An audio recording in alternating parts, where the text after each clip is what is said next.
I'm DJ Genesis. We got DJ Morbid here, and we are here with none other than All right. Mr. Kitty. How's it going, man? Doing pretty good, thank you. Thanks for being here, man. Holy crap. This is really cool having you on the stream. Yes, of course. So, man, how you faring in the pandemic, dude? I mean, you're right here in town where I am, so. It's been pretty crazy so far. I mean, um, a lot of time has been spent in my house. We really can't go anywhere. So I've been playing Animal Crossing religiously, working on a lot of new music. Not specifically like Mr. Kitty, but for my other two side projects. Yeah, that's pretty much it. And then a lot of catching up on sleep. You should like ping Astrid after this and get her her Switch stuff. I know she's been playing the hell out of that Animal Crossing.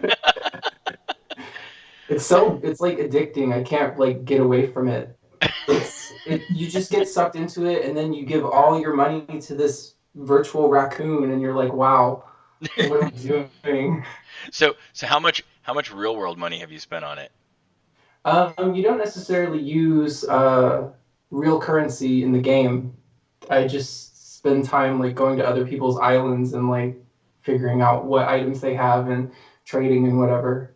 Yeah, I know. I saw this article that like apparently there was like some item that everybody wanted that was going on eBay for like some insane amount. I'm like, this reminds me of back when we were still in vanilla WoW and people were buying like level 60 level capped out accounts for like hundreds Oh of my thousands god. of I dollars.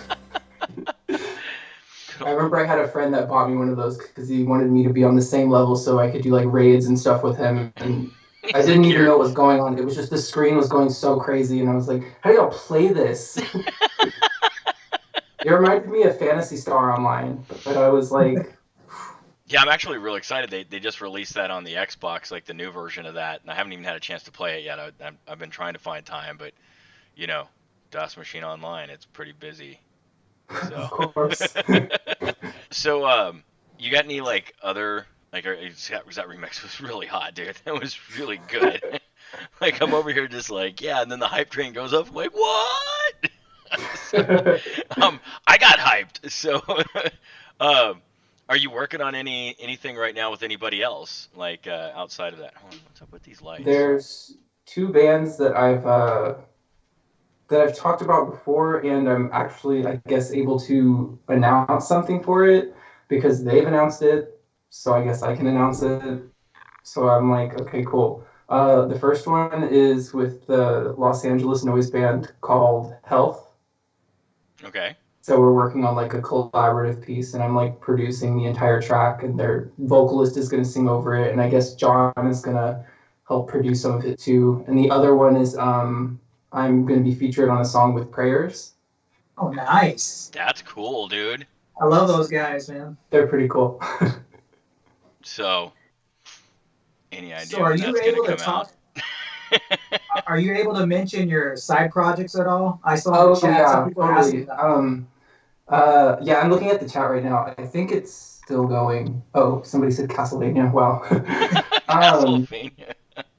I I have two side projects right now. One of them kind of like shifted because the that one art gallery in Santa Fe called Meow Wolf kind of owns the image of it, and so I kind of just gave it to them, and I was like, you can do whatever you want with it.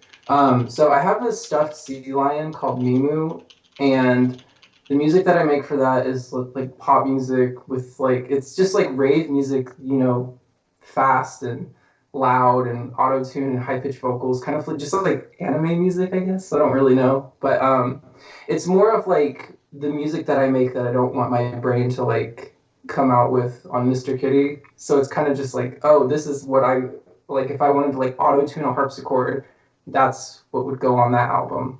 My other project is Echo Strobes, and it's a witch house project, and I'm portrayed as a female for the project. It's all like falsetto vocals with like lots of reverb and 808 drums and stuff like that, droning synths, and but that's stuff that I can just make really fast.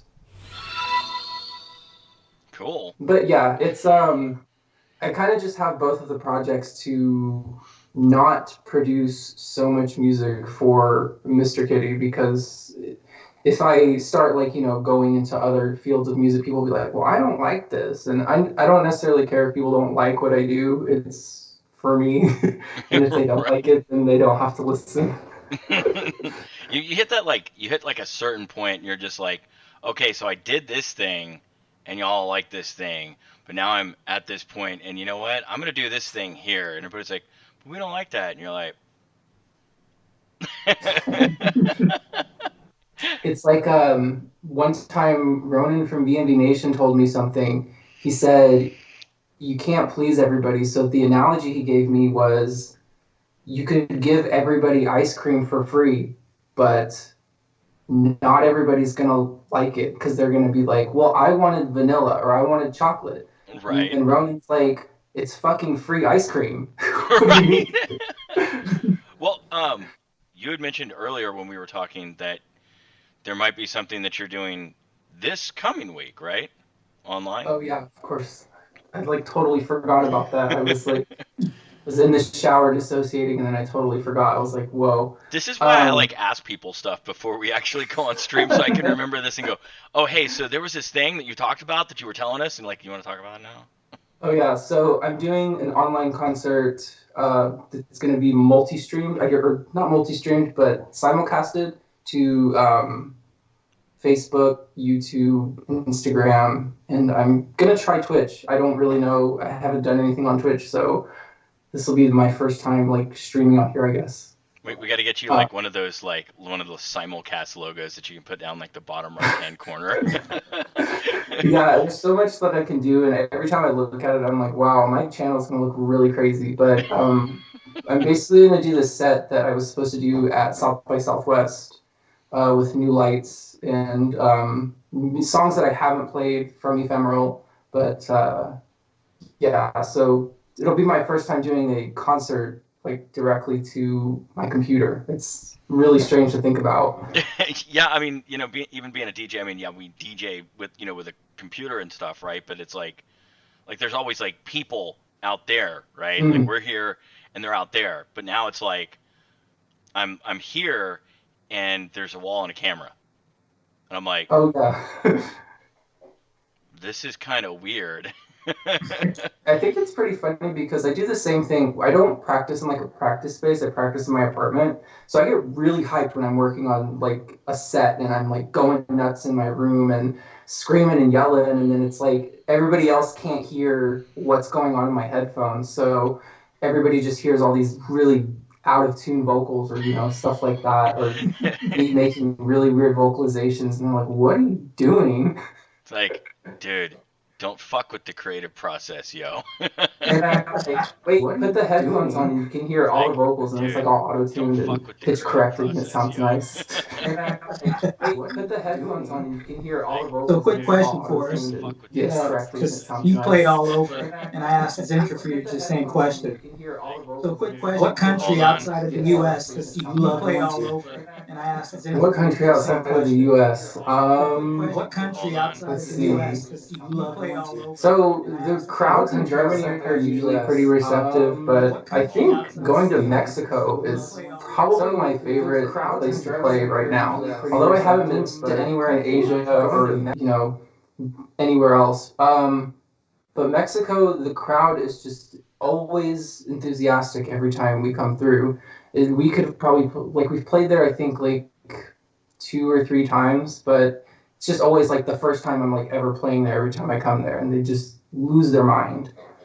But I also have another favorite, which is the first time last year I played Russia, and that set the standard pretty high for playing live shows, because I had no idea the level of fans I had there until I got there, and they had the doors open for like 5 minutes and there were already like 300 people like in a line to get in, and then the capacity was like 1,500. So I was like, wow, this is really scary. Yeah, I mean, I think the first time that I ran into anything even remotely close to that, this was 2007, and I got booked to headline. Well, I wasn't even supposed to headline DJ. I was just like like one of the DJs on Gothic Fest 2007 in Chicago. Yeah, I'm Hmm. fucking old. Um, but I remember getting there and like I'm walking up and you know we didn't have all this back then. You know I'm walking up with you know a crate of vinyl and a thing of CDs and you know I'm like walking up to this venue and it's this big old church and I was like this is really cool and there's like all these people going down the sidewalk and everything, right? And like Hmm. it doesn't dawn on me at first that these are people waiting in line to go in. Cause it's fucking Chicago, right? It's fucking cold, right? Like you're like it's fucking cold here, but he's like I can't tell they're all goths.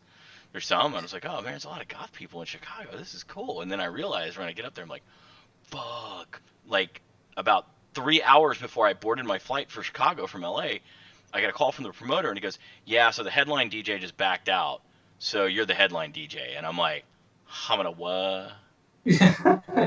Pressure's What? on. I'm the what?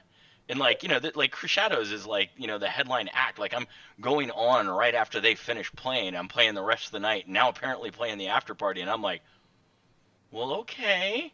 And I get in there and I'm upstairs in the booth, and the booth was cool, right? Because it was like this big graded thing, and the decks were here in front of you, but you could look down and you're like 3 or 4 stories in the air. It's like the craziest shit. Like you could see through the bottom of the deck, right, or the where you were Yeah. standing. And I get up there and I set all my stuff down. Nobody's in yet, and I'm like, man, this place is cool. This is big. Yeah, this is really cool.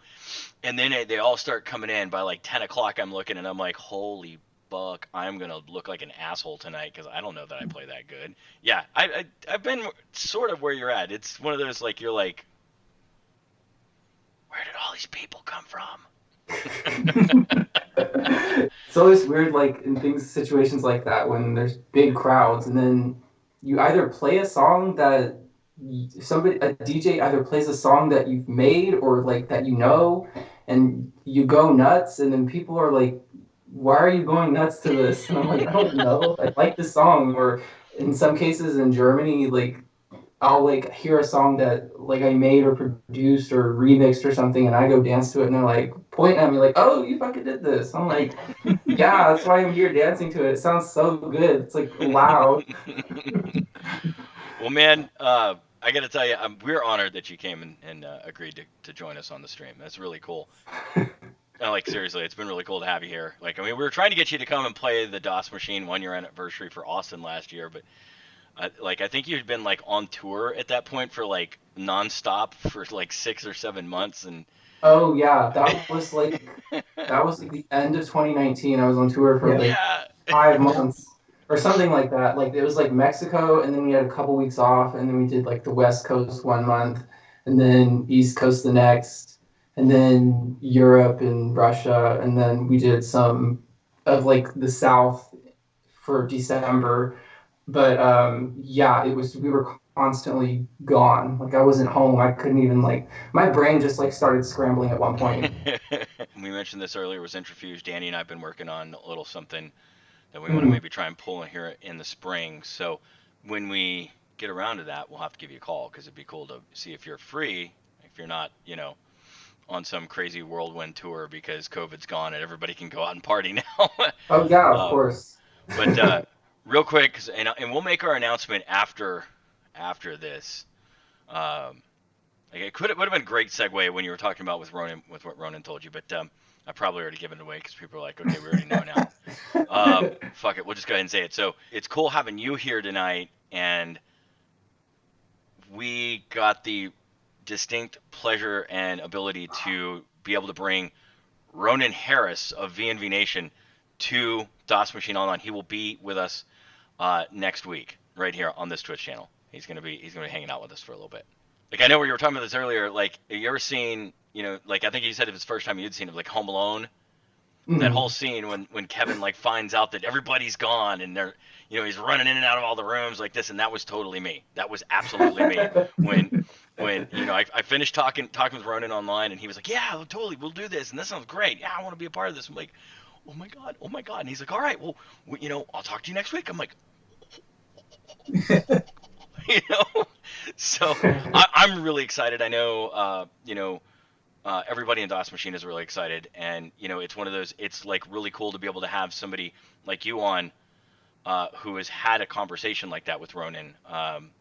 Every time I've ever spoken to that man, he's always had some really interesting bit of wisdom to pass on. So I don't think I've ever heard the ice cream one. I've heard variations of that, but that's actually the best one, so I'm gonna have to keep that. So, um, well, hey, listen, before we hop off of here and get back to the music, and DJ Administer, who is actually over here waiting patiently so that he can play music and videos and all sorts of stuff, tell the people that, and how anybody doesn't know where to get your stuff is beyond me, but tell everybody where they can get your stuff, and then make sure, like after this, to go drop that into chat.